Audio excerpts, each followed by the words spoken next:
Este día vamos a ver, en honor a los puntuales, hoy vamos a hablar ciertos aspectos sobre los sectores económicos que son elementos conceptuales, y también vamos a hablar sobre las estructuras de costos. Para ello les he compartido ahí un enlace, un video. El enlace está en la plataforma y el video lo vamos a ver en un minuto, a las 8:03, para hacer esperita a los que están por conectarse. Mi cronómetro, ¿dónde está? Ahí está, Georgette, me avisa cuando sean las 9:40. Váyale. Por favor. Con gusto. Y se duerme. Ahí, ahí está habilitado para que suban la actividad. La van a subir todos, aunque la hayan trabajado en equipo, van a subir todo donde dice actividad 2, que es la actividad que les quedó para el fin de semana. Lo del gráfico, ¿verdad? Sí, lo del gráfico. Vaya. Sí, lo agregan todos, por favor. Está bien. 8:03, vamos a ver ese video. Ahí me avisan si hay algún problema de audio o si escuchan bien. Voy a micrófono para que se escuche el audio del video.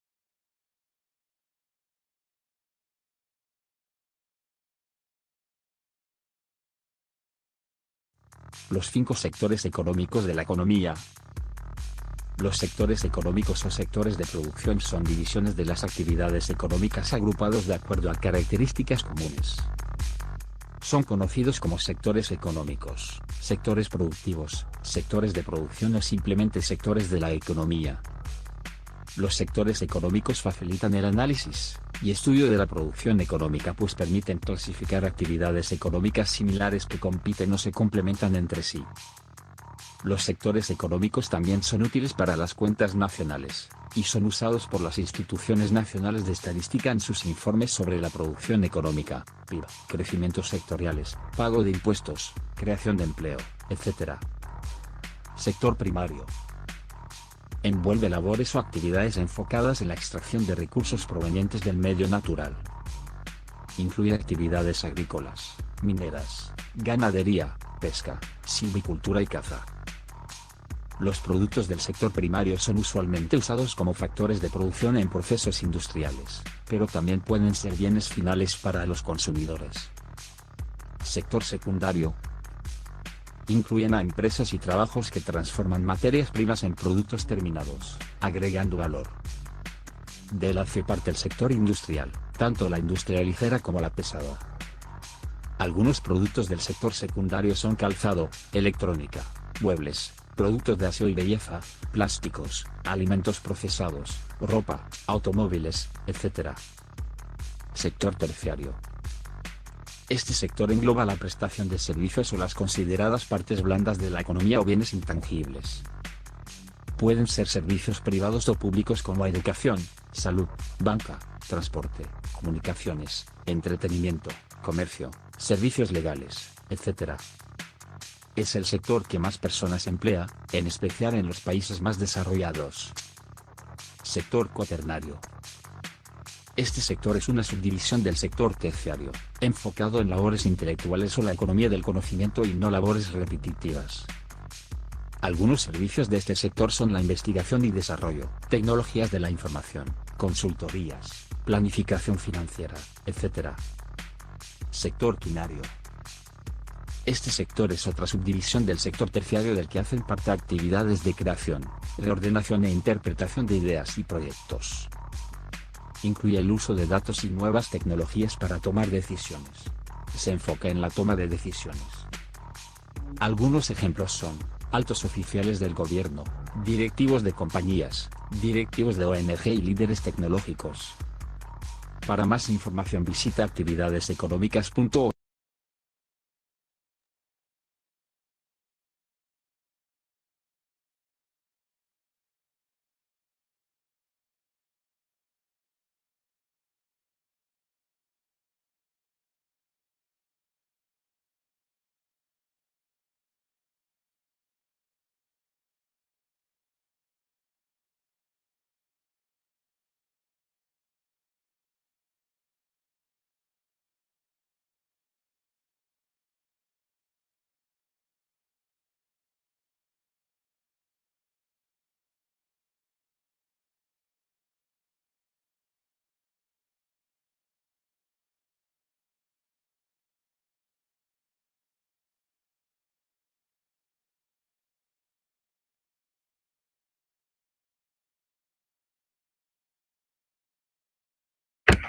Si se fijan, ahí teníamos los sectores de la economía que son de mayor importancia: primario, secundario, terciario, cuaternario.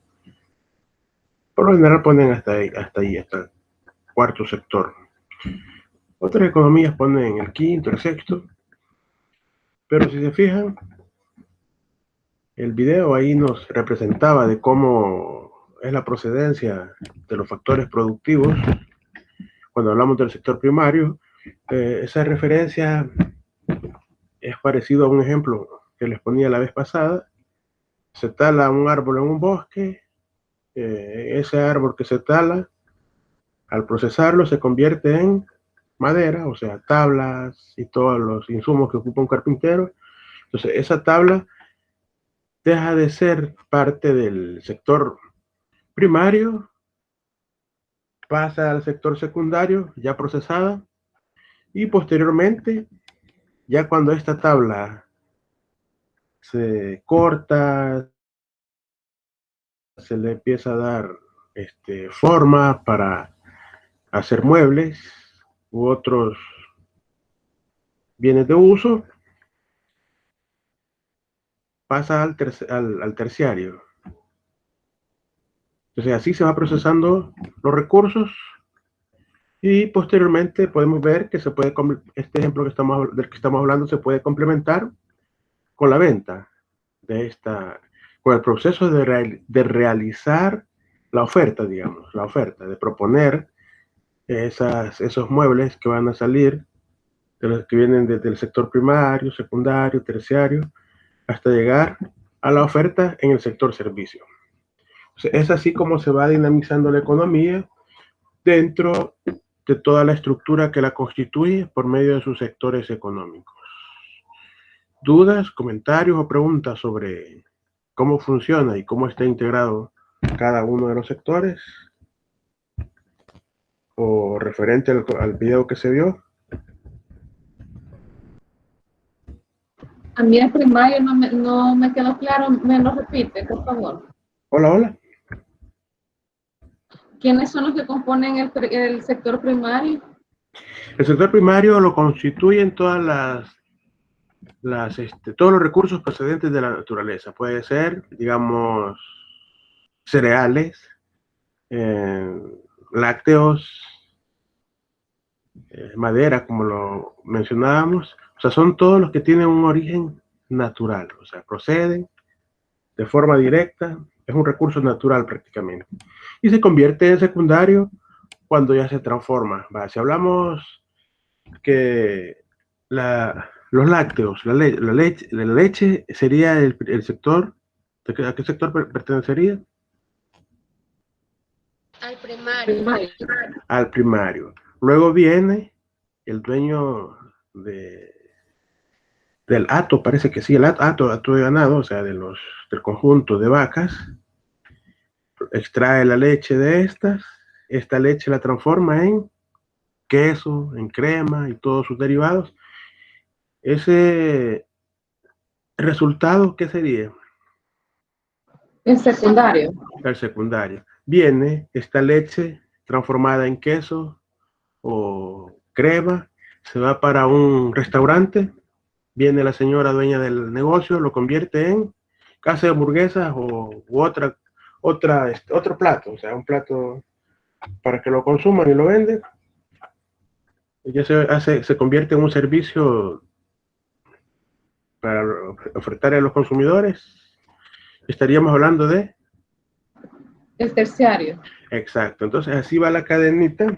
Si se fijan con eso, con el ejemplo de los insumos, o sea, de la leche, o sea, procedente de la vaca, así podemos ver otras áreas, como el que poníamos al principio de la madera, pero considero que se comprende de mejor forma de los lácteos, y digamos primario, secundario, terciario, entonces, que son los básicos. ¿Quedó claro? Sí, hoy sí, gracias. Bueno. Y en el caso de que se menciona el cuarto sector y el quinto, pero son derivados del terciario, en un examen, si usted nos quisiera un ejemplo de esos dos y nos dijera que lo involucráramos entre el sector primario, secundario, terciario, es válido. No, Tenemos que no, especificar correctamente de qué sector es. sí, sí, sí. O sea, si yo les pregunto, ustedes ya saben que no hay. Pueden combinarme digamos, al cuaternario. Si yo le digo, se hace una investigación científica para implementar nuevas tecnologías y ver la productividad de los resultados, el procesamiento de quesos y cremas en la granja de Doña Fulana, de tal. Ahí sí. Porque se estaría aplicando lo que menciona el sector cuaternario, que sería aplicar investigación científica para obtener otros resultados de todos esos bienes que proceden desde el sector primario, secundario, terciario.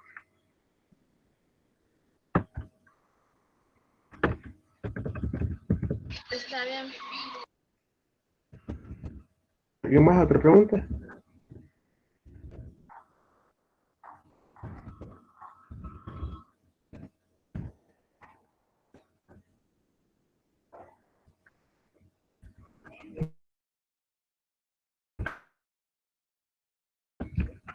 ¿Alguna duda o pregunta sobre lo que estamos? No, Pero por lo general se llega hasta el sector terciario, lo más. Hasta el terciario. Hasta ahí es la forma normal. Para el sector primario siempre lo va a tener integrado. Todas, de forma más específica, todos aquellos productos que proceden directamente de la naturaleza. Esas materias primas, como es el que mencionábamos, sector ganadero, sector pesquero, agrícola, minero y el sector forestal. Y cuando hablamos del sector secundario, vamos a tener todas aquellas materias primas, o sea, esa transformación que se le da a los recursos del sector primario para pasarlos a productos terminados o semi-elaborados. Este sector, el sector secundario, está integrado por sector industrial, algunos bienes culturales, el sector energético y la construcción. De allí tenemos al último sector, que es el más común, terciario, digo último porque es el más común. Aquí el sector servicios, porque no produce bienes, sino que se enfoca a ofertar estos servicios. Puede ser transporte colectivo. En el sector terciario tenemos las telefónicas, Claro, Tigo, Movistar. Todas esas pertenecen al sector terciario. Son el sector de comunicaciones. Está también el sector comercial, la oferta turística. Otro sector que pertenece al terciario, no es necesario que se transforme del primario al secundario, sino que puede surgir así de forma directa, es la venta de servicios educativos. Los colegios pertenecen al sector educativo. El sector financiero, la banca, pertenece al sector terciario, porque es el sector que oferta servicios, no propone bienes. De ahí, dentro del cuaternario, es lo que le mencionaba a Georgette, le cambió el nombre, ¿verdad?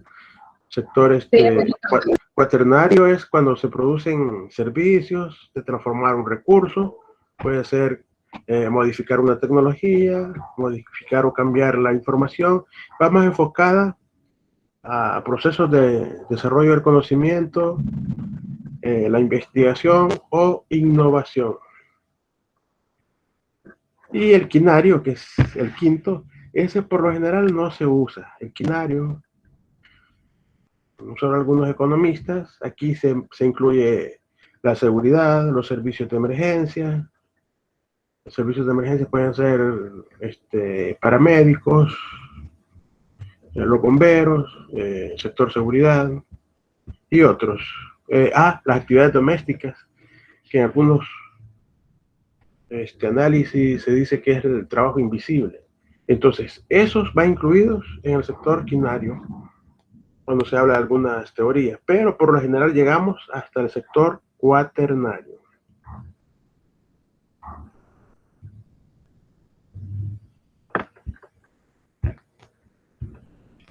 ¿Se ha comprendido? ¿No hay dudas? No se queden con dudas. Sí. Entonces, continuamos.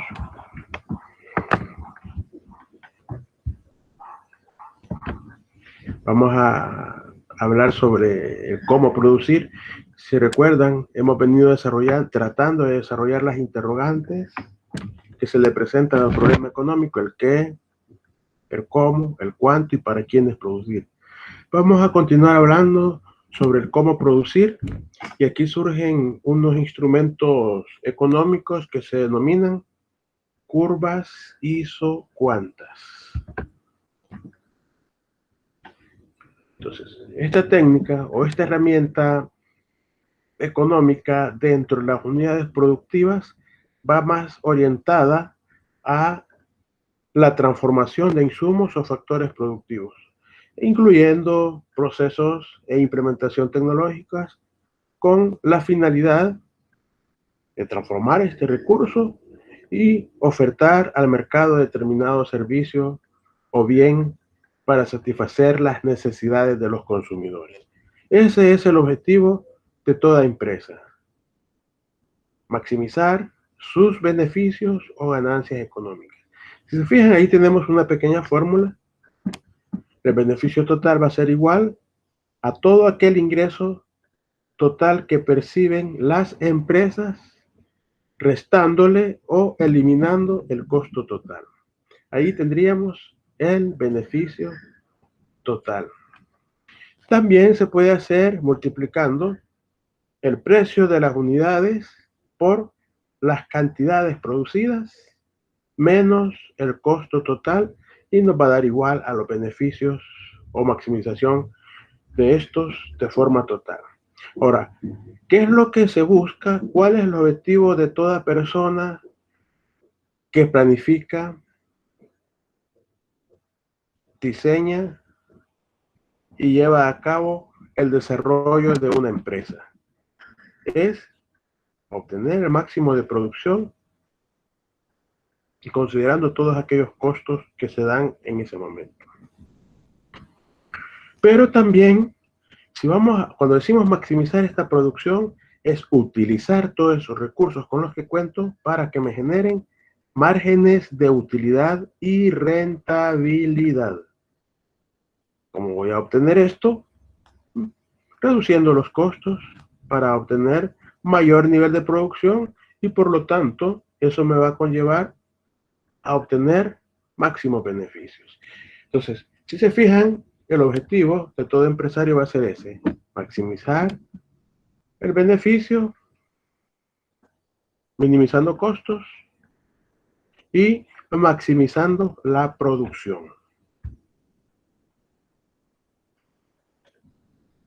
Entonces, sería eso: maximizar beneficios. Lo repetimos, toda empresa tiene como objetivo maximizar beneficios o utilidades. Ahora, la producción es toda esa forma o ese modo de cómo se va transformando la materia prima, los insumos o los servicios que se ofertan de determinados factores productivos para que esto sea un producto final que va a satisfacer necesidades de los consumidores, pero que como empresa o empresario nos va a dar utilidades.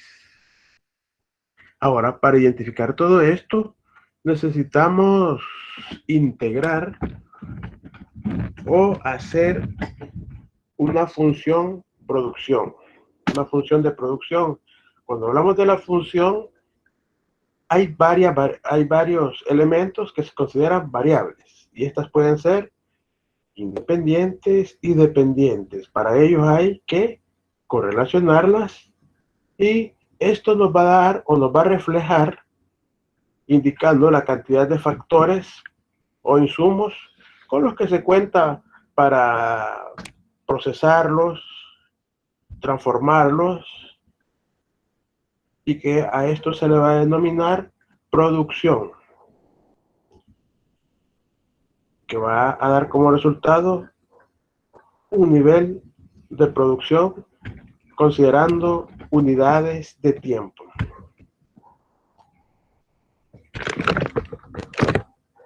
Para ello existe la teoría de la empresa, y esa teoría de la empresa nos va a determinar de cómo se ha estructurado el costo variable, el costo fijo, los costos totales, esa forma de cómo se va organizando, pero de forma eficiente, la utilización de los recursos que al final tienen el propósito de aplicar esta teoría de la producción. Va a tomar en cuenta todo aquello que sea innovador, aquella tecnología que me ayude a hacer menos desperdicios, que me ayude a ser más eficiente, a producir más unidades de determinado bien en menor tiempo. Es aquí donde los factores de producción de determinada empresa van a obtener la denominación de productos o servicios. Luego tenemos un cuadrito anaranjado que también va relacionado, y esto es la teoría de costos.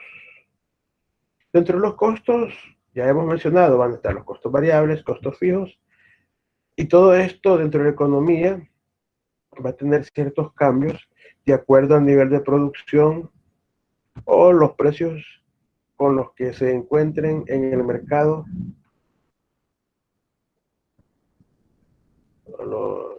la denominación de los factores productivos. Se complementa con la tercera teoría, que es el espíritu empresarial, aquella capacidad que tienen las personas para hacer negocios, para estructurar empresas.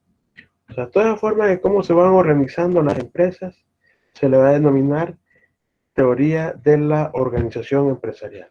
Ahora, cuando tenemos estas tres teorías, teoría de la producción, teoría de los costos, teoría de la organización empresarial, estamos hablando de la integración de todo aquello que se denomina teoría de la empresa.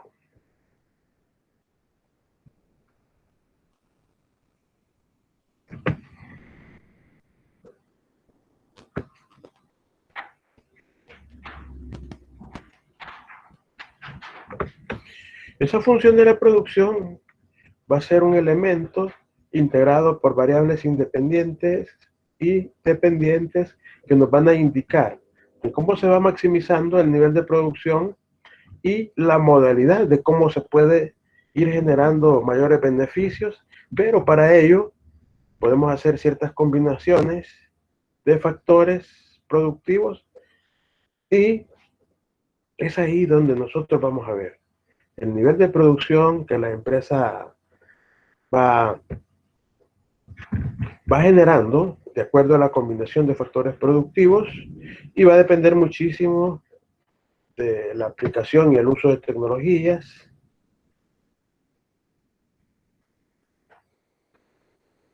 la formación y experiencia de recursos humanos, o sea, los empleados.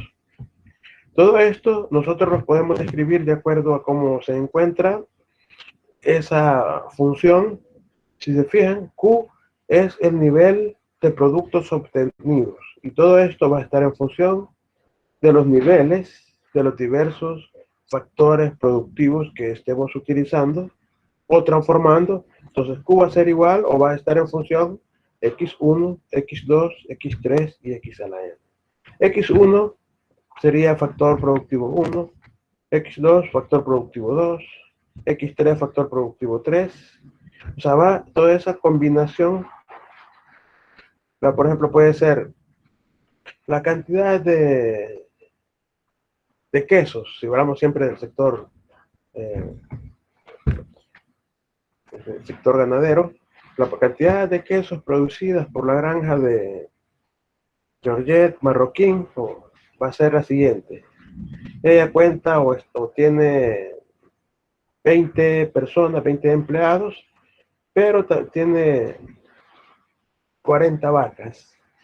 Ahora, el nivel de productividad va a estar en función del uso, del tiempo que tengan estas personas para trabajar y de las condiciones de producción con las que se esté identificando que están en ese momento el número de cabezas de ganado que producen leche.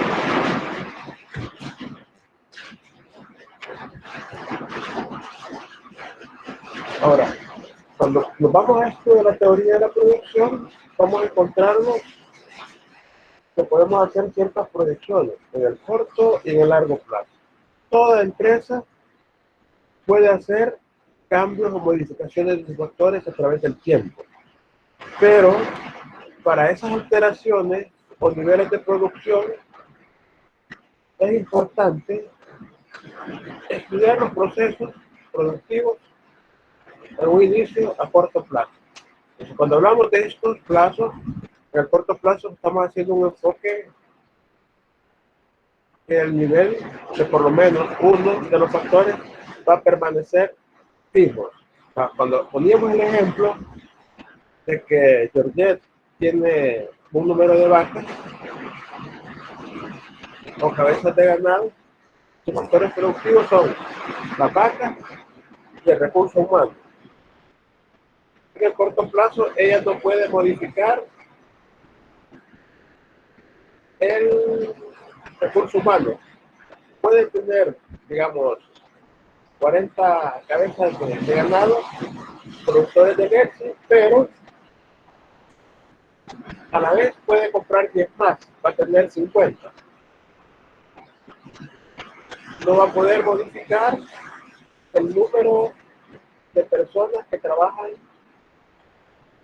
en este rubro, en el corte. ¿Por qué no se puede hacer ese cambio o modificación? Porque la propietaria de este sector o de esta empresa dedicada a los lácteos necesita obtener la utilidad o rentabilidad de esos recursos que tiene invertidos, que son 10 vacas más. No puede modificar el recurso humano. Diferente es en el largo plazo. Aquí ella puede ir haciendo incrementos proporcionales. Pasa de haber comprado 40 cabezas de ganado productores de leche, viene ella y compra 20 más. Va a tener 60 vacas productoras de leche. Ahora, ya en el largo plazo ella ha hecho una recuperación de su inversión realizada en el corto plazo.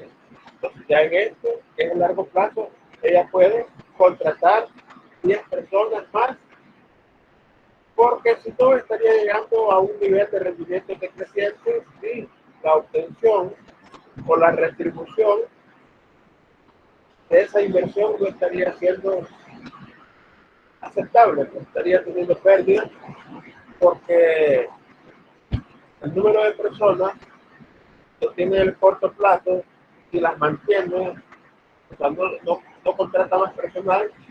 Cuando compra esas 20 cabezas de ganado productores de leche, no le estarían dando los resultados adecuados.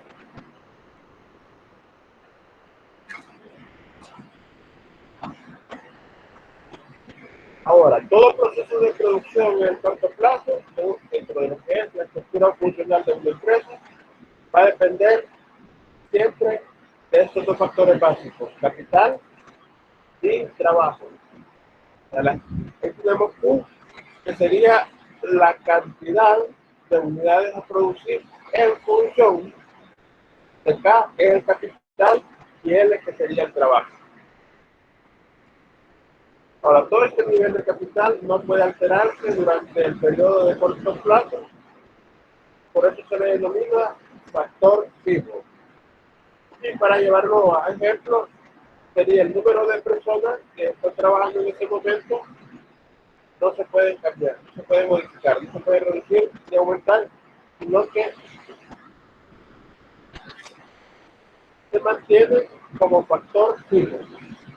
Mientras tanto, el capital, que puede ser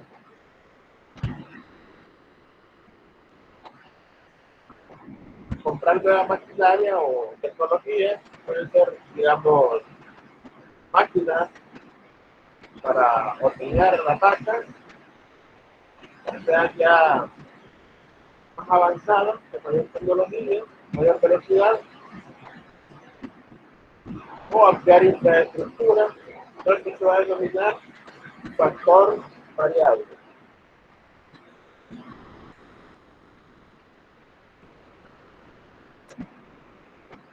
Cuando hablamos de esa producción, de los factores, el producto total nos va a reflejar esas cantidades totales o el volumen total de los productos que se obtienen a partir de determinada cantidad de insumos. Pero a estos insumos les vamos a aplicar uso de nuevas tecnologías, como mencionamos ahí, los ordenadores electrónicos. Y posteriormente tenemos el producto medio, que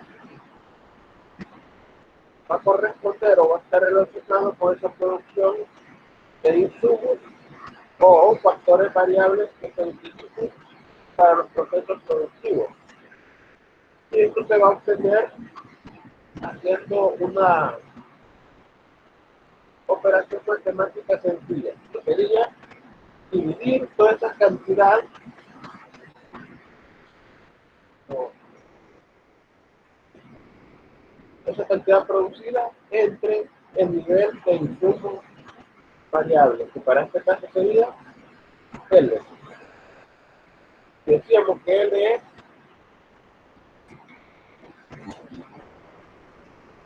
es el trabajo. L es el trabajo. Para hacer esa división vamos a obtener una producción o producto medio. De ahí vienen las otras variaciones sobre el producto marginal, que va orientado a ver esos cambios o modificaciones que se van generando, como pueden ser la variación de las unidades obtenidas para el primer trimestre del año 2020. Ese sería el producto total, pero todo esto con relación a las variaciones unitarias del factor variable que estamos mencionando, que para este caso sería L, el trabajo. Entonces ahí tenemos que sería igual, se fijan allá, sería la primera derivada de las cantidades producidas entre la primera derivada del factor que es variable. Ustedes vienen de la clase de matemáticas, no sé si ya vieron derivadas. ¿Ya se vieron derivadas en mate? Sí, vimos. ¿De primero y segundo nivel? En primer nivel. Entonces aquí sería simplemente identificar, al dar la función de producción de estos dos, las cantidades, la primera derivada de las cantidades producidas entre la primera derivada del factor variable. No se asusten, no vamos a profundizar con lo de la derivada. La derivada va para economía 2. Economía 2 y la ocupamos bastante. Entonces, esta producción, ya cuando la vamos a analizar en el largo plazo, vamos a tomar en cuenta todas esas variaciones que se dan en los diversos factores productivos, y vamos a ver que cuando hablamos de la derivada, de la primera derivada de las cantidades o unidades producidas, entre la primera derivada del factor fijo, que sería el trabajo, nosotros vamos a identificar algo que se llama diferencial cuantitativo. Entonces, este diferencial cuantitativo nos lleva a que identifiquemos que las cantidades o unidades producidas en su totalidad van a estar en función del capital y el trabajo siempre. El nivel, considerando el nivel de capital como el número o cantidad de horas empleadas para ejercer un trabajo, en determinado momento puede tener ciertos ajustes. Y para estudiar cómo se va moviendo o cómo se va utilizando para el análisis a largo plazo, se hace uso de un instrumento económico que se llama isocuanta. Victoria Carolina, ¿qué nos dice que es la isocuanta?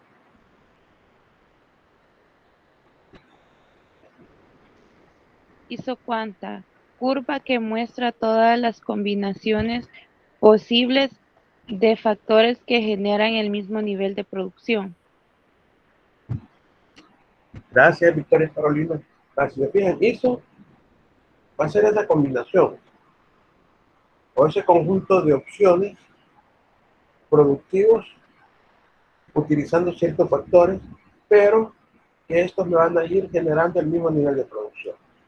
Entonces, cuando hablamos de factores productivos, en este caso, vamos a hablar o vamos a mencionar el capital, que es K, y L, que sería el trabajo.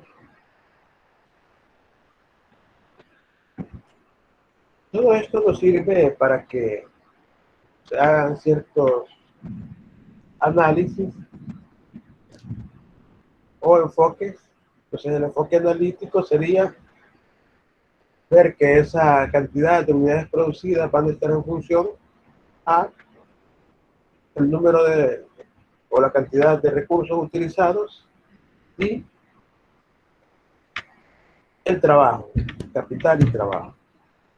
Luego, que ya se tiene determinado, eso de forma analítica se pasa a estructurar el diseño de un mapa de isocuanta. Entonces, este mapa isocuanta lo que hace es demostrar las combinaciones del capital y del trabajo como factores productivos, pero haciendo énfasis técnicamente, que estos sean eficientes y que dan la capacidad de obtener esos márgenes productivos, para que cuando llegamos al proceso productivo se va a determinar el ingreso de factores o los outputs, la materia prima, insumos que se utilizan, como por ejemplo lo que veníamos mencionando. Para producir queso se necesita leche. Entonces esa leche que viene de una fuente primaria se va a convertir en un output, o sea, el ingreso de esta materia prima procedente del sector que ya mencionábamos. Se le va a aplicar todo el uso de tecnología, procesos técnicos, para llegar al final a obtener a lo que se denomina queso. Y va a depender de cómo se aplique y cómo se utilicen las técnicas para ver la eficiencia técnica al momento de combinar factores productivos. Entonces, cuando mencionamos la importancia que esto tiene, todo proceso productivo va a llevar una combinación de factores. Pero para ello se necesita identificar qué niveles o cantidades de estos se están utilizando.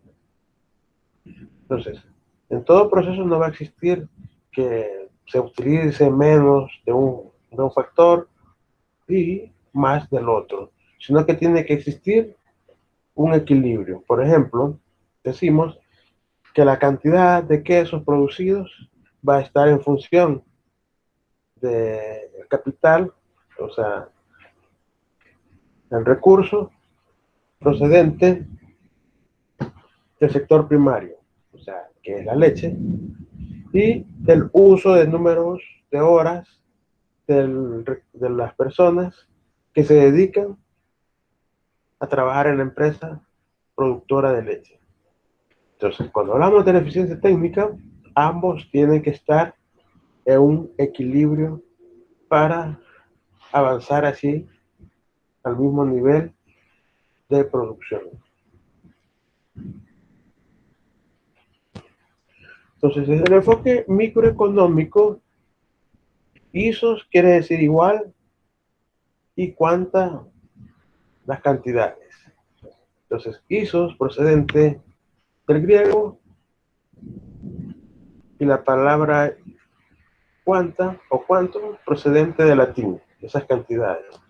Cuando hablamos de curvas isocuantas, va a representar esas cantidades que se consideran que son iguales, pero procedentes o analizadas considerando la combinación de factores de los que hemos venido hablando, capital o trabajo. Entonces va a dar la oportunidad o posibilitar que se obtenga ciertos niveles de producción, y de esta forma las isocuantas van a medir el grado que éstas tienen en un sector. Entonces, esa representación de las diversas combinaciones de factores nos van a reflejar o nos van a expresar el cómo se encuentran organizadas las industrias y a la vez determinar las combinaciones de estas, siempre combinando dos factores de producción que nos van a dar parte de la radiografía al momento de determinar las cantidades de productos. Estos factores de los que estamos hablando, trabajo y capital, van a ir haciendo ese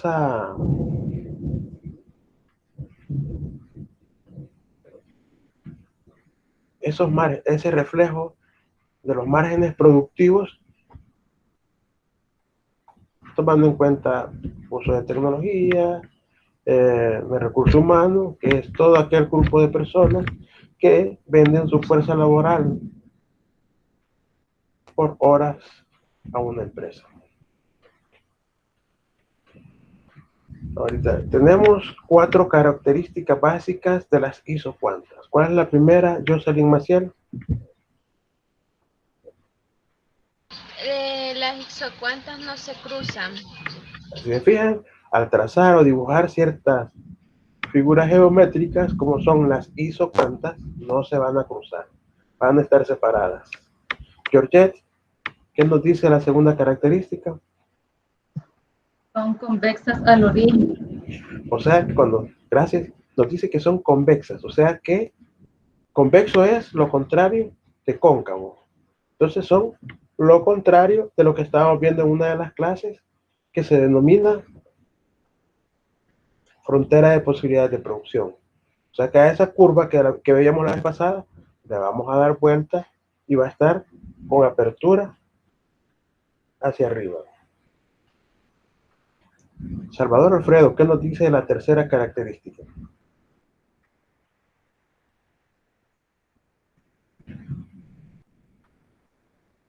Argueta Silva, ¿qué nos dice la tercera característica?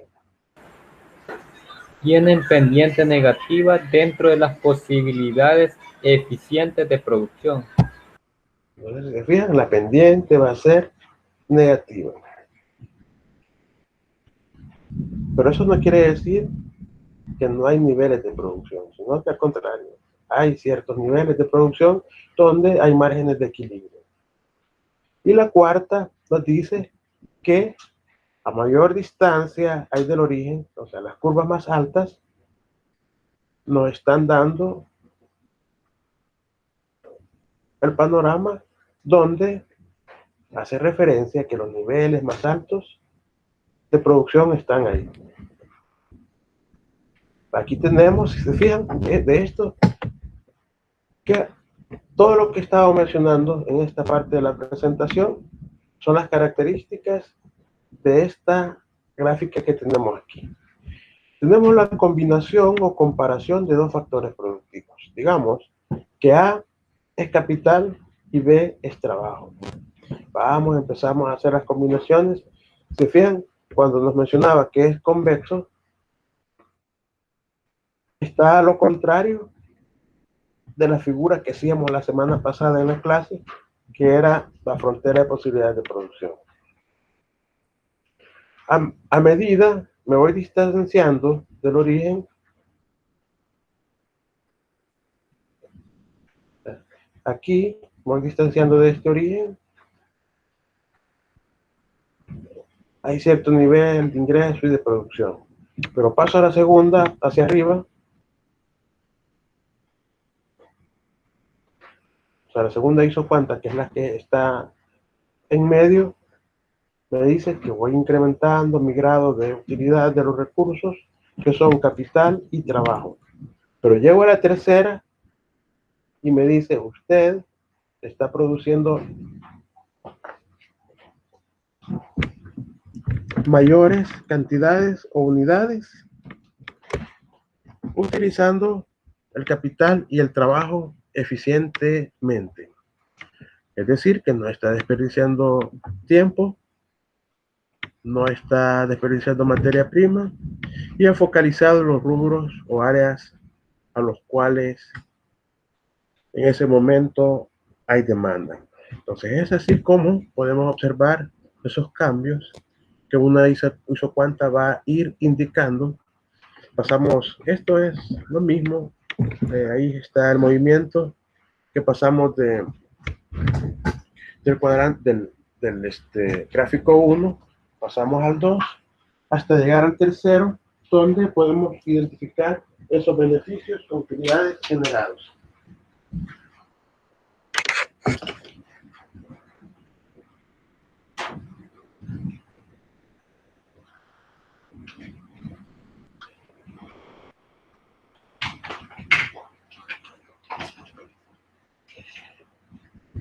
¿Se va comprendiendo? Sí. ¿Se va comprendiendo cómo es que funcionan las isocuantas? Sí.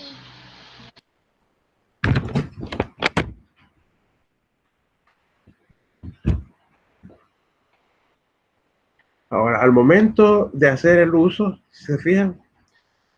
Claro, por cuestión de la naturaleza, de la materia y todo eso, y los resultados de la prueba diagnóstica, no los voy a saturar o no les voy a incorporar muchas cosas cuantitativas, sino que van a ampliar más en economía 2 y posteriormente en microeconomía, los que en microeconomía. Entonces aquí tenemos un ejemplo de cómo se puede identificar los niveles de utilización de los recursos. Si se fijan, los que hicieron los ejercicios de la clase pasada se pueden dar cuenta que estamos trabajando con la misma gráfica de la clase pasada. Pero, ¿qué es lo que se ha realizado aquí? Se le ha dado vuelta, se ha invertido. Aquella frontera de posibilidades de producción hoy está al revés. Es aquí donde nosotros vamos a empezar a hacer incorporación de otros elementos.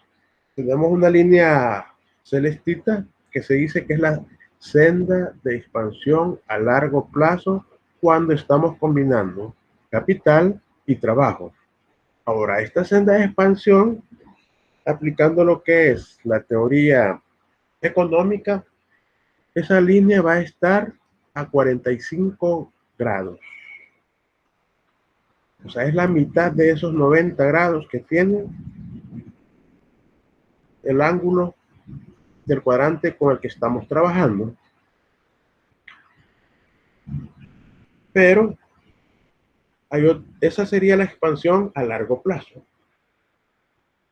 Luego tenemos la senda de expansión a corto plazo, siempre hablando de la empresa que tiene la señorita Georgette. Tenemos aquí la primera K sub 1, es el número de capital que ella, o la cantidad de capital que ella ha decidido mantener fijo. Pudo ser o realizarse de forma invertida. El capital pudo haber sido trabajo, pero para ejemplo didáctico vamos a quedarnos con el capital fijo y ella va a ir cambiando o incrementando el número de personas que trabajan en su empresa productora de lácteos, mencionábamos, ¿verdad? Entonces cuando se corta o cuando toca esos puntos, nos aparece K sub 1 relacionado con L sub 1, es decir, capital sub 1 con trabajadores. Cuando se toca ese punto de expansión, si se fijan, está tocando los dos, el largo y el corto plazo. Ahí nos está diciendo que en el largo plazo se va a producir ese número de unidades. Puede ser de queso, puede ser de cualquier bien o servicio. Y surge esa línea del punto A hacia el punto B. Esa sería la zona que está hacia arriba, donde se hace la figura, la curva, sería la cantidad sub 1. Y ahí tendríamos la isocuanta 1. Ahora nos vamos a identificar dónde está tocando la senda de expansión a largo plazo. Veamos Victoria Carolina, vamos a ver si ya está en la clase.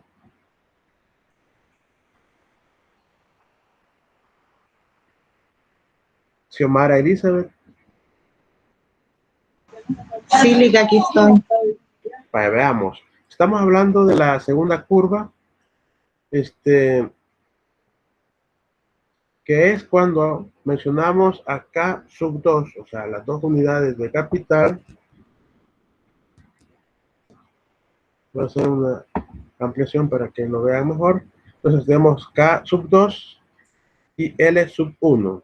Es decir, que la señorita Georgette está utilizando, digamos, 10. Tiene, mantengámonos con los 40 vacas productoras de leche. Y 10 trabajadores, que sería L sub 2. ¿Qué observa usted ahí, señorita Xiomara Elizabeth?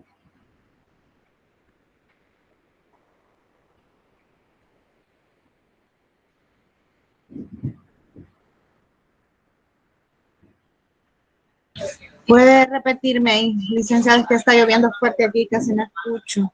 Bueno, estamos diciendo que la señorita Georgette es propietaria de una empresa que se dedica a producir quesos, pero también todos esos quesos proceden del sector primario, que son las 40 vacas que tiene la señorita Georgette, y 20 empleados, que sería K sub 2 las vacas y L sub 2 los empleados. Y cortan o coinciden en la senda de expansión a largo plazo.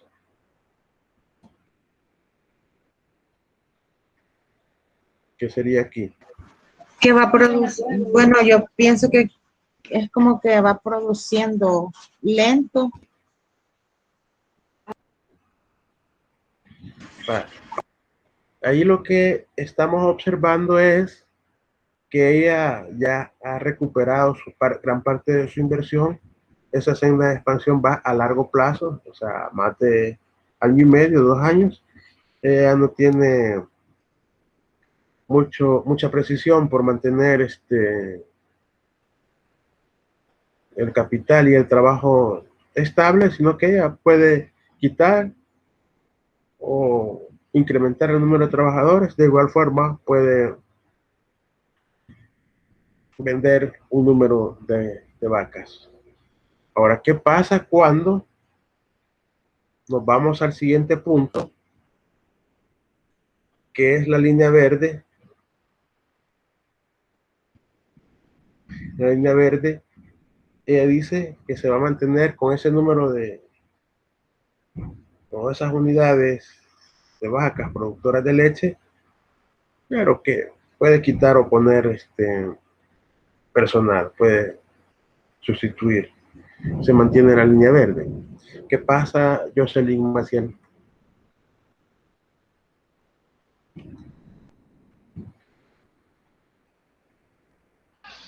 Catherine Daniel, bueno, sí. Creo, si no me equivoco, es que va en un proceso a corto plazo cambiante, porque está moldeando, está haciendo cambios constantemente, pero sí va recuperando su capital. Gracias, Jocelyn. Sí, exacto.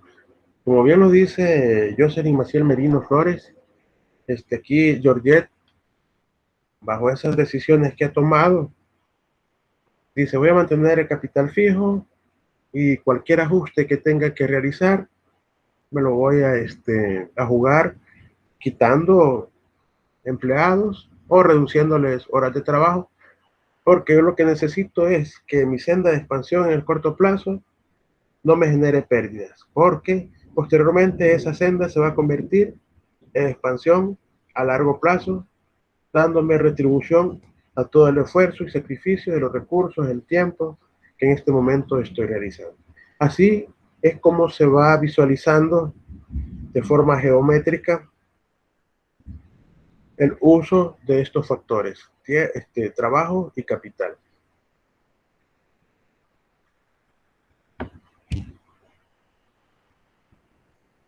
Aquí podemos observar otros movimientos, si se fijan. Depende de cómo se vayan combinando esos factores.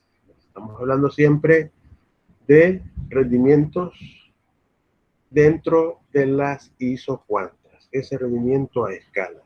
Podemos observar la primera gráfica, está con el literal A, nos dice que hay rendimientos crecientes, que es lo que nos mencionaba Jocelyn Maciel, decía que iba haciendo recuperación de los recursos, lento, pero iba obteniendo beneficios.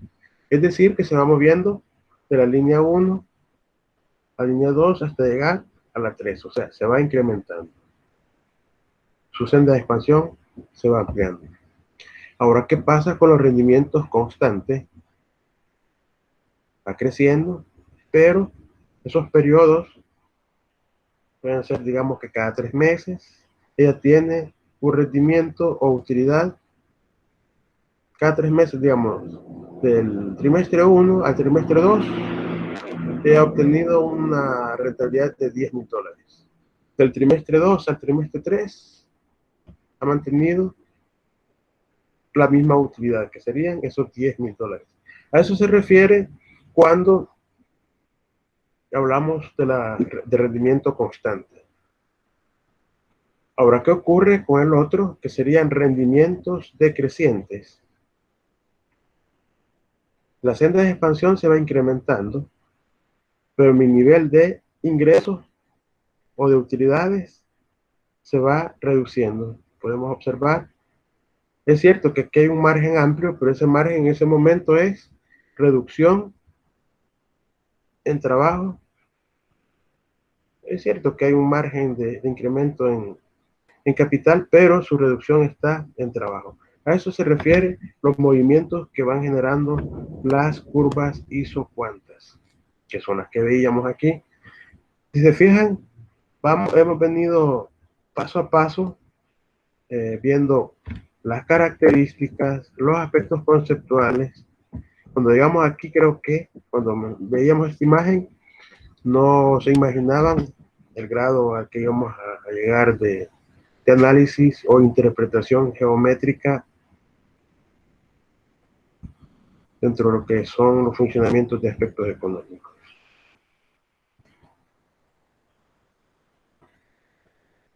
LIC. Y en esa gráfica, en la primera, en ese que tiene ahí donde dice que el rendimiento es creciente, al estar como bien cerquita el 1, el 2 y el 3, significa que la ganancia que se está como dice, incrementando su ganancia más rápidamente o no. Sí, se va generando un incremento gradual, que es crecimiento. Y el otro es constante y el otro hay una distancia, o sea, este espacio se le denomina brecha, no va creciendo en uno de los factores. Si nos enfocamos en uno de ellos, por ejemplo, decimos, aquí se mantiene K constante, si se fijan. El Pero gris. eso es a corto plazo, digamos, yo tengo ganancias, en la primera podría decir que tengo ganancias a corto plazo. Sí. Y la otra, en esta es a largo. Esto es a largo, esto es a largo, todo esto es a largo. Esto es a corto. Cuando mencionamos y hacemos la combinación a corto, nos referimos a esta línea punteada. Podemos observar, van bajando o se va generando cierta reducción. En este se va generando un crecimiento, va ampliando su brecha de expansión. En este, la misma cantidad de unidades se van produciendo a través del tiempo. Gracias. A la orden. Ahora, si se fijan aquí podemos ver con mayor sensibilidad o con mayor acercamiento cómo se da la producción dentro de lo que es la combinación de dos factores. Estamos hablando de capital y de trabajo. Entonces, en determinado momento, todos están produciendo o generando esos volúmenes. Y aquí podemos identificar la producción y las escalas a las que se va dando. Podemos ver, aquí ya enfocado a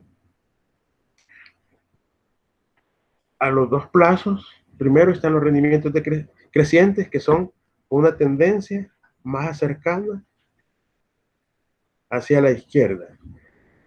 Y rendimientos constantes llevan una tendencia dentro de lo que es ese umbral de crecimiento dentro de la línea que está a 45 grados. Y abajo de estos, cuando la tendencia es abajo o con un enfoque, puede ser aquí, pero está abajo abajo de los 45 grados, nos está diciendo que la producción va a ser menos, que esa pendiente de posibilidades en determinado momento va a ser deficiente, pero que en largo plazo se puede ir subsanando. Ahí tenemos un cuadrito gris y dice que las pendientes negativas dentro de las posibilidades pueden ser eficientes en el momento de hacer producción. Cuando habla de la medida cardinal de producción, es que de acuerdo a las cantidades o ese aspecto cuantitativo que se va produciendo, así se van a ir ubicando las unidades. A más distancia o más altas son las posibilidades, mayores van a ser los niveles de producción. Cuando decimos más altas las posibilidades, nos referimos a esto. Mayor distancia de este origen, o sea, de aquí hay un nivel de producción. Pero cuando me salto a este otro punto, mi nivel de producción es más alto. Y si surge otra ISO, por este sector, se ha incrementado mi nivel de producción considerando ambos sectores.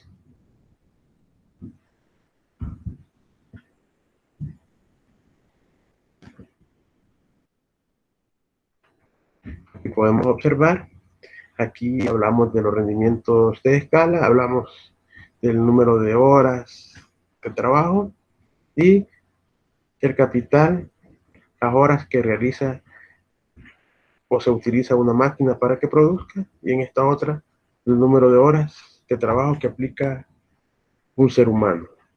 ¿Qué tenemos aquí? 2 horas una máquina, 5 horas el ser humano. 4 horas la máquina, 10 el ser humano. 6 la máquina, y 15 el ser humano. Al hacer esa comparación de rendimientos, podemos observar que la isocuanta guardan cierta distancia, la cual lleva un margen de 10, ¿verdad? Va de 10 en 10. Aquí podemos ver, sería 10, 20, 30. Ese sería el margen de rendimiento entre ellas. Entonces es constante. Pero ¿qué ocurre cuando estamos hablando ya un caso más aplicado? El número de horas que se utiliza una máquina para producir y el número de horas al año que utiliza un empleado, un ser humano. Entonces aquí tenemos,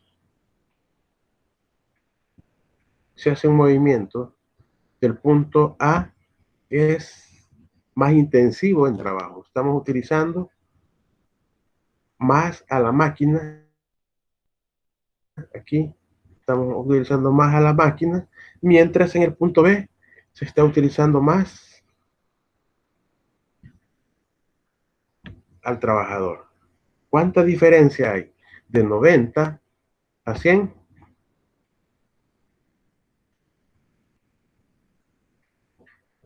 Patricia Marisol, ¿cuánta diferencia hay de 100 a 90 o de 90 a 100? 10. 10. Entonces, nuestro diferencial o delta K sería igual a 10, como bien lo ha expresado Patricia Marisol Deras. Ahora, ¿cuánta diferencia hay de 500, entre 500 y 760?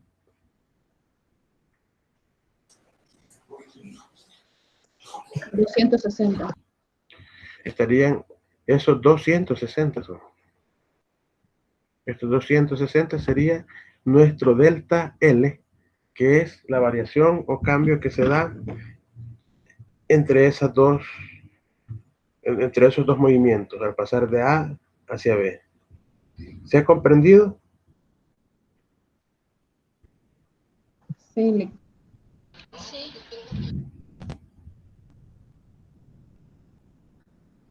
Entonces ellos proyectan mantener una producción de 13.800 bushels.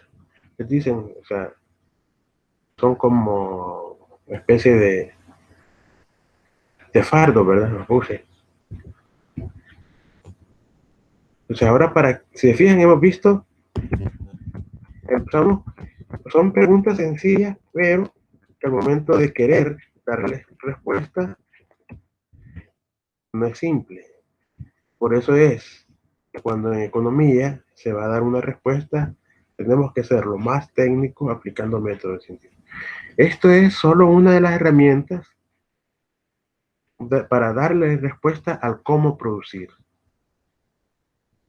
Luego, para identificar cómo darle respuesta a la siguiente interrogante de la que nos surgía en la clase pasada, ¿para quién producir? Aquí hay una curva que se llama la curva de Lorentz. Entonces, cuando queremos darle respuesta para quién producir, nos vamos, identificamos esta curva que ha servido para ir cuantificando de cómo se dan algunos procesos productivos en la sociedad a través del tiempo y decidir los niveles de eficiencia que hay, cuáles aplicar o cuáles sacrificar con el objetivo de sociológicamente tener un margen de equilibrio al momento de retribuir los recursos entre los individuos o habitantes de un país que están en desventaja con referencia a otros, es decir, que están en extrema pobreza, que están desempleados, que no tienen trabajo. Entonces todo esto se va organizando, se va estructurando, sobre todo en las organizaciones industrializadas a nivel mundial, y están dentro del sistema de planificación de mercado y el de planificación central. En ambos se utiliza. y se toma en cuenta producción, consumo, ahorro e inversión. Entonces, esta producción, consumo, ahorro e inversión siempre va a tener esa interacción entre los agentes económicos, que son las empresas y los hogares. Se hace esa inversión por parte de las empresas y esta se convierte en salarios, en utilidades, en ganancias o rentas para las empresas, y parte de este ingreso se regresa a los hogares por su fuerza laboral. Ese ingreso, un porcentaje lo utilizan para inversión o para ahorros y el resto para consumo de lo que ha producido esta empresa. Pero esta empresa es la que inició, si se fijan, invirtiendo, y los hogares ahorrando. Y este ahorro puede ser obtenido por parte de las empresas por medio de algún préstamo a través del banco. Ahora, esta curva de Lorenz no es más que una representación gráfica para ir plasmando de cómo es esa distribución relativa de ciertos recursos que tiene el país, el dominio y la capacidad de distribución hacia ciertos segmentos de los habitantes que están en desventaja en un país. Y para ello en El Salvador está la Dirección General de Censos y Estadísticas. Ellos hacen una encuesta, la encuesta de hogares y propósitos múltiples, no sé si ya la han escuchado. Entonces, esta recoge los insumos para identificar cómo se encuentra el nivel de pobreza, el nivel o unidades deficientes o con necesidades. Entonces, estas variables se van considerando y se van trazando de forma horizontal de acuerdo al porcentaje de acumulación de habitantes y el ingreso. Entonces, cuando se diseñó esta gráfica, fue allá por 1905 por el señor Max Lorenz, por eso se llama así. Entonces, esta curva siempre vamos a tener una que se encuentra encima de otra y que va con su tendencia lo más cercana posible a los 45 grados, y en determinado momento al analizar pueden surgir criterios de ambigüedad donde esa distancia o brecha se dice que hay niveles de desigualdad. Y es ahí donde se identifican o se determinan los dominios geográficos para las series de tiempo estadísticamente y determinar el indicador de bienestar que hay por medio de la curva de Lorenz de forma generalizada, o CLG. Entonces, esta escala representa las cantidades que se van acumulando, que en muchos casos no son relativas, sino que se van a distribuir por el número de habitantes. Y aquí tenemos la famosa curva de Lorenz. Espero que la logren ver, bien. ¿Logran observarla bien? Casi no se lee la letra, pero sí se puede ver el dibujito. Vamos a ver si la ampliamos más. Bueno, aquí no se puede ampliar ahorita. ¿Y ahora?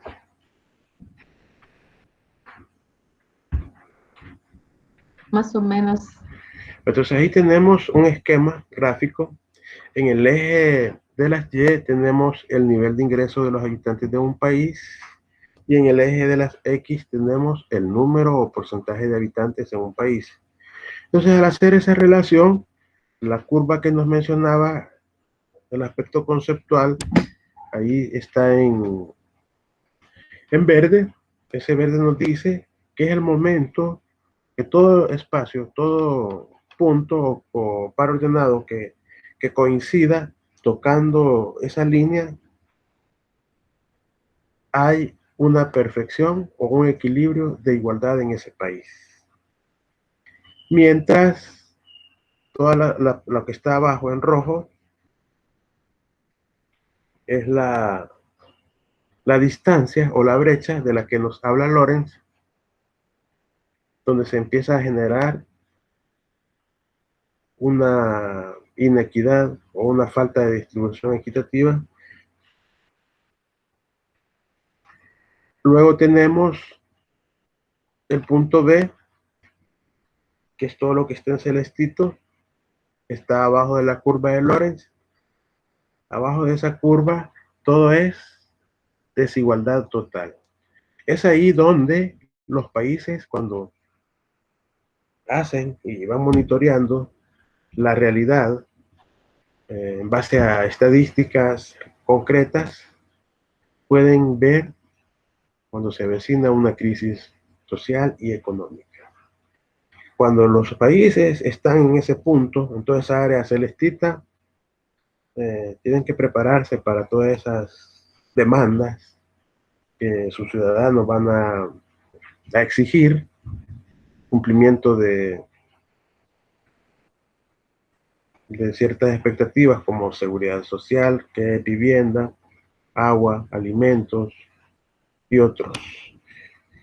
Entonces todo lo que está en celeste, eso va generando esa inestabilidad socioeconómica en un país.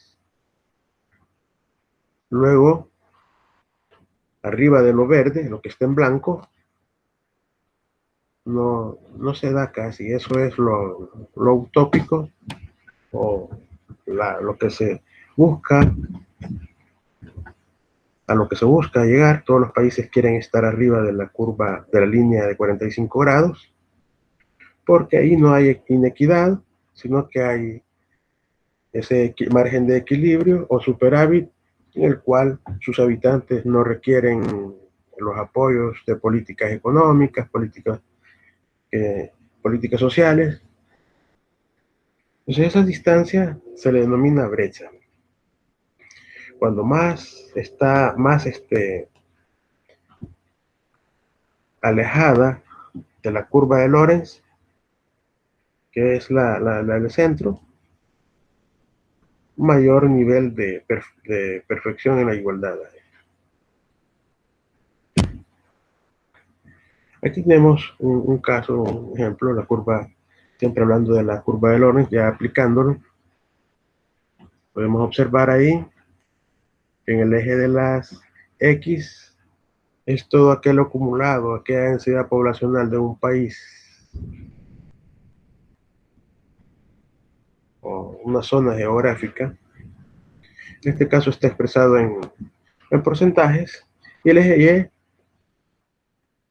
Y nos dice el nivel de ingresos que tienen estas personas. Podemos observar la curva, las líneas que están en color claro, en amarillo.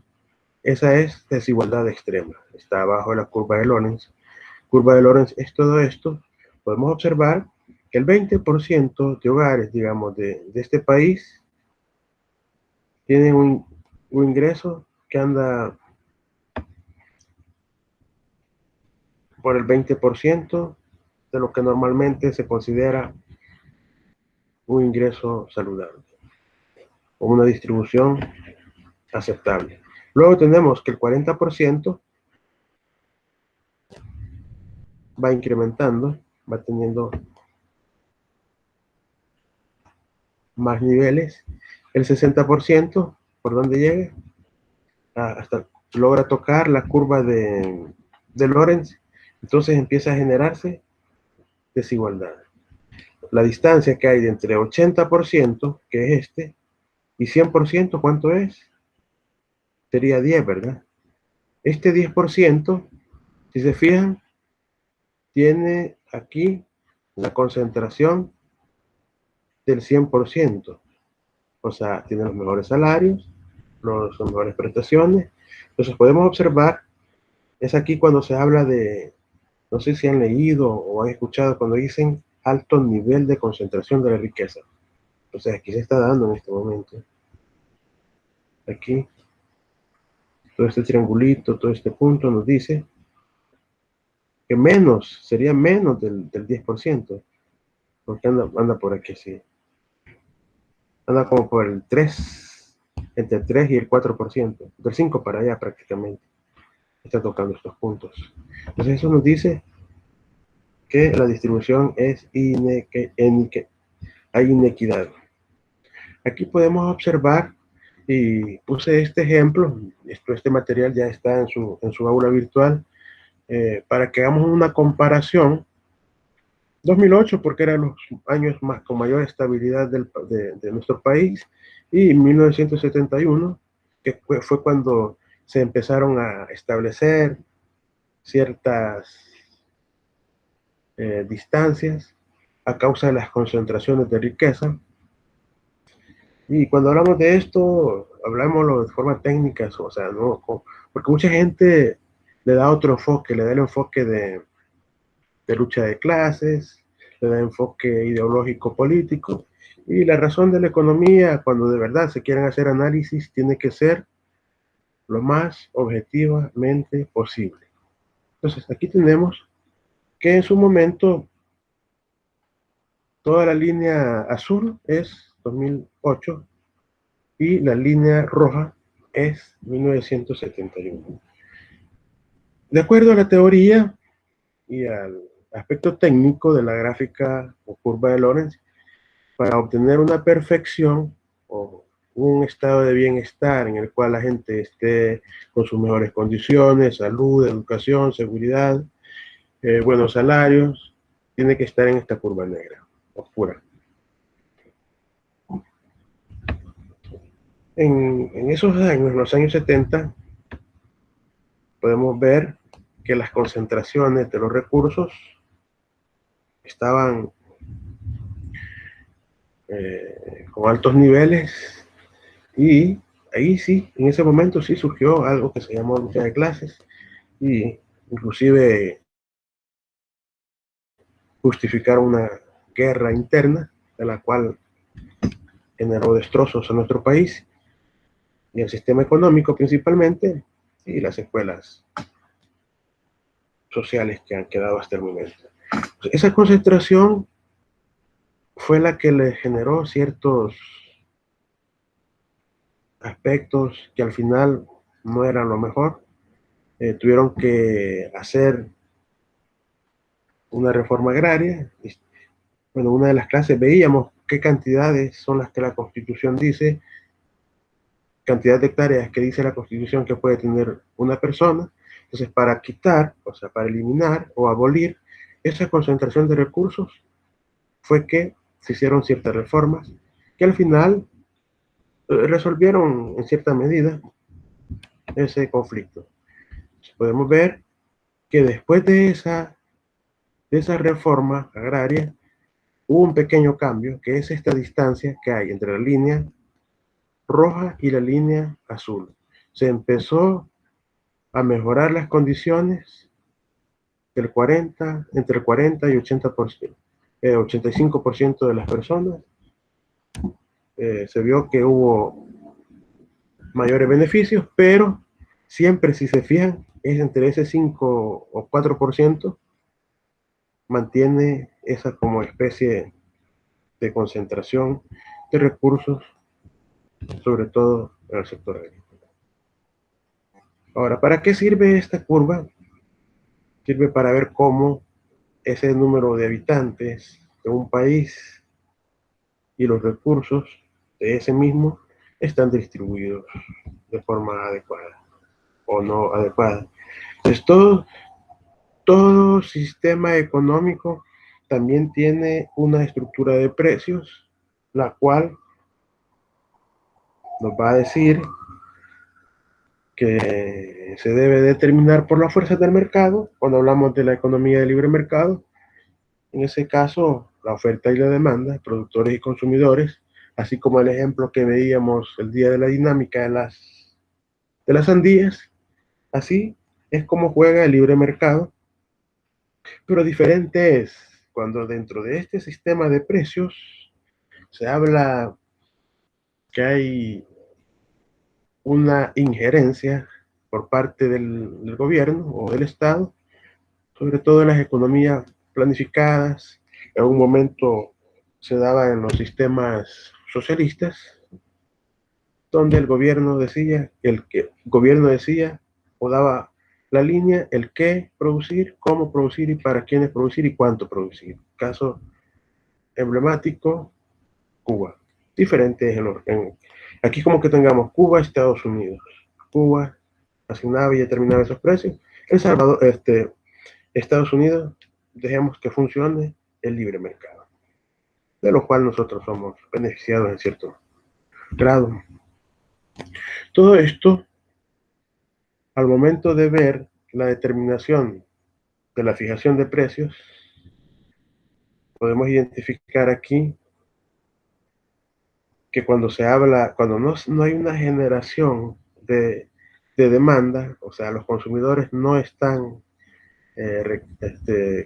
aceptando a altos precios, eso va a reducir las utilidades para una empresa. El consumidor va buscando su maximización de beneficios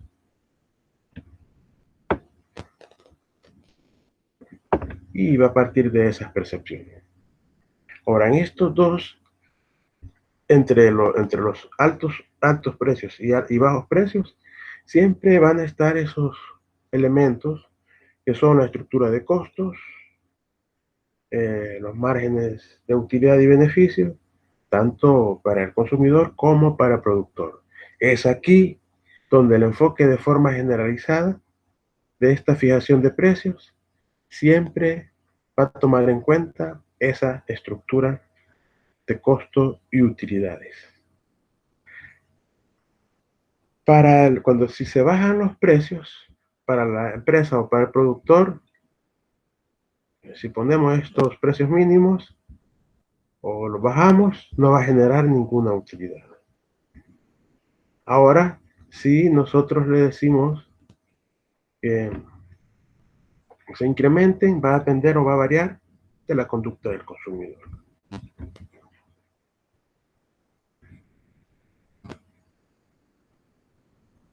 Esa determinación de factor precio, de acuerdo al sistema económico, aquí tenemos los tres sistemas: sistema económico de mercado, que lo va a ir determinando la fuerza de la oferta y la demanda, y dentro de una economía o sistema planificado, el gobierno va a ir determinando cómo se va a dinamizar el funcionamiento de esos sectores. Y ese sistema económico mixto, los precios de los bienes y servicios, hay una como toma de decisiones que se basa en un acuerdo común entre el mercado y el gobierno, o sea, un consenso. Para todo sistema de precios va a estar o va a ser parte de ese valor que se le agrega a un producto o servicio, las cantidades que se desean consumir o que se están demandando con referencia a los precios que estos llevan la tendencia a incrementarse, y al darse mayor cantidad o producirse mayor cantidad de un bien o servicio, también la oferta va a tener cierto efecto, va a incrementarse, es decir, la gente va a requerir más, el productor va a producir más de estos bienes y el precio va a tener un efecto de bajar o reducirse. A todo costo, toda forma de cómo se van integrando o se van generando esos precios va a depender de todos los insumos que aplique las unidades productivas, los márgenes de ganancias que se planifiquen también para las utilidades, Ese porcentaje va a ser considerado de acuerdo a los costos de los insumos, al precio de mercado. Hablamos de una economía de libre mercado.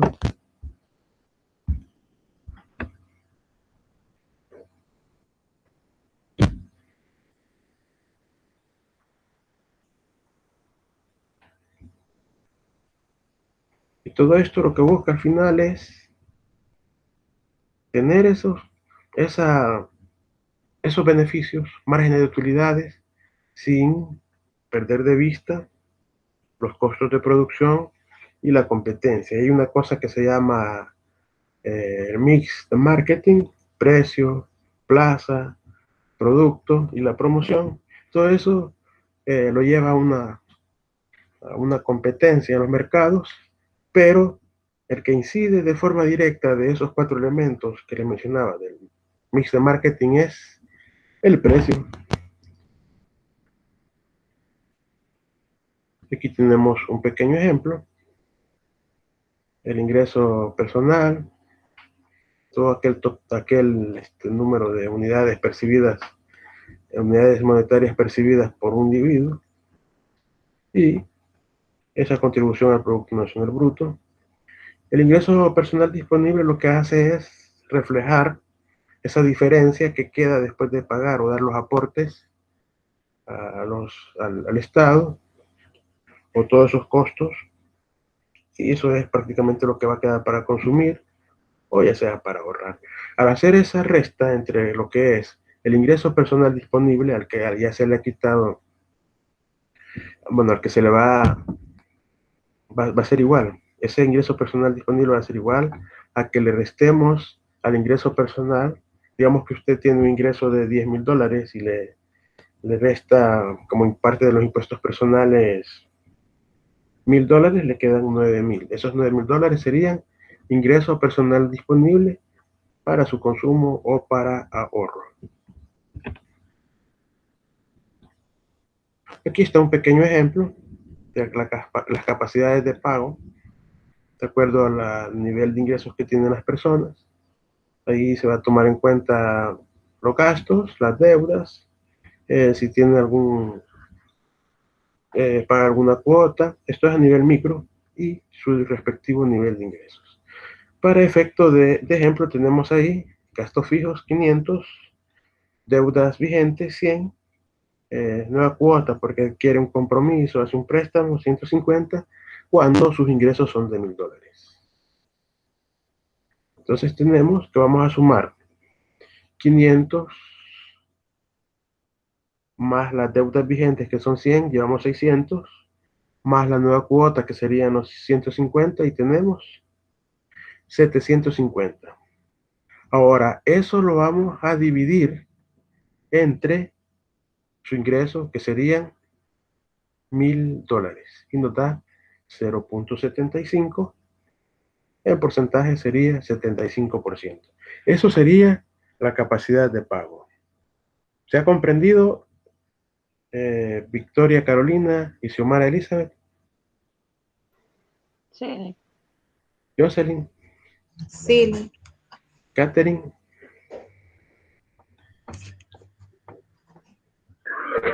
Sí. bueno, todo esto, como si se fijan, estamos hablando de introducción, la materia de introducción a la economía 1, estamos prácticamente dando las bases para las siguientes asignaturas. Entonces esto a veces hay temas que van más con la tendencia a lo macroeconómico y otros más a lo microeconómico. Si se fijan, tiene relación el ingreso nacional o el ingreso disponible, porque el ingreso nacional lo que hace es llevarse esa sumatoria de los ingresos que tienen las familias, los ingresos que también llegan por los factores productivos procedentes de producir bienes y servicios para un periodo en un país. Y el ingreso personal disponible toma ese ingreso total que tiene usted. Por ejemplo, puede ser Jocelyn, que tiene esos ingresos de $1,000 mensuales, y a esto se le va a quitar todos los impuestos y gravámenes que tiene que eliminar para que determine cuánto es de forma neta. Y no entiendo nada. Ahora vamos y voluntario que quiera leer la reflexión de este día. Oli, muchos miran al empresario como el lobo al que hay que abatir, otros lo miran como la vaca que hay que ordeñar, pero muy pocos lo miran como el caballo que tira del carro. 3 comentarios.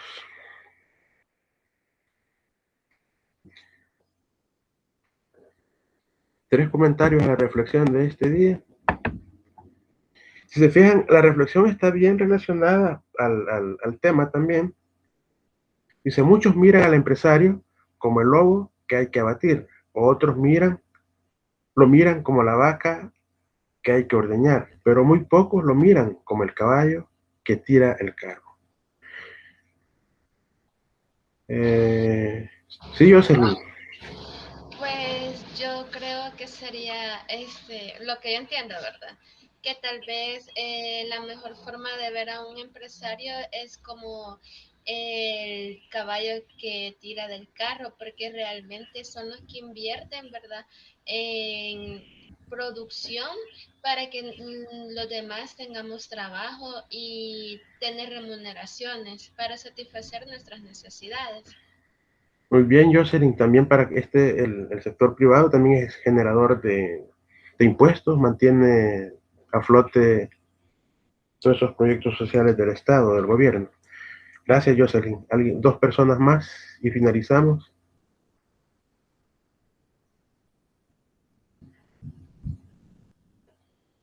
Patricia Marisol, Salvador Alfredo. Le íbamos a dar un punto a Salvador Alfredo, pero se retiró antes. Yo creo, Lick, no sé, ¿verdad? Desde mi punto de vista, que quizás hay personas que ven como que los empresarios, como que acaparan en algún sentido algunas veces, ¿verdad? Entonces, por eso a veces se mira mal, pero en realidad, como usted dice, son los que generan impuestos, los que generan empleo, porque a veces, pues sí, quizás a veces hasta muy explotadores son, podría decirse con algunas personas o algunos sectores, como las maquilas, ¿verdad? Son como explotadores, sí, pero pues son necesarios, se puede, sí, pienso yo. Los empresarios sí, gracias. son necesarios. Sí, gracias, Jordi. Sí, podemos ver que, o sea, no todos van a tener la perfección, no todos van a ser altruistas. Siempre hay sectores que les hace falta un poco de conciencia así a sus empleados y sus formas de producción, pero independientemente generan empleo, generan impuestos. Entonces hay que verlo, como decía Jocelyn, como el caballo que tira el carro, en ese enfoque hacia el dinamismo de la economía de un país. Si no hay más dudas, comentarios, preguntas. No. Entonces estaríamos finalizando la sesión de clases en este momento, la sesión de este día. Gracias por la asistencia, participación. Esas participaciones que ustedes hacen al momento de hacer la evaluación final, pues, yo la tomo en cuenta. Y voy viendo quiénes participan. Felicito a los que están puntualmente conectados. Así es que muchas gracias, que descansen, les deseo feliz noche, bendiciones a todos ustedes y a sus seres queridos. Buenas noches. Gracias, Liz. Buenas noches. Buenas noches a todos.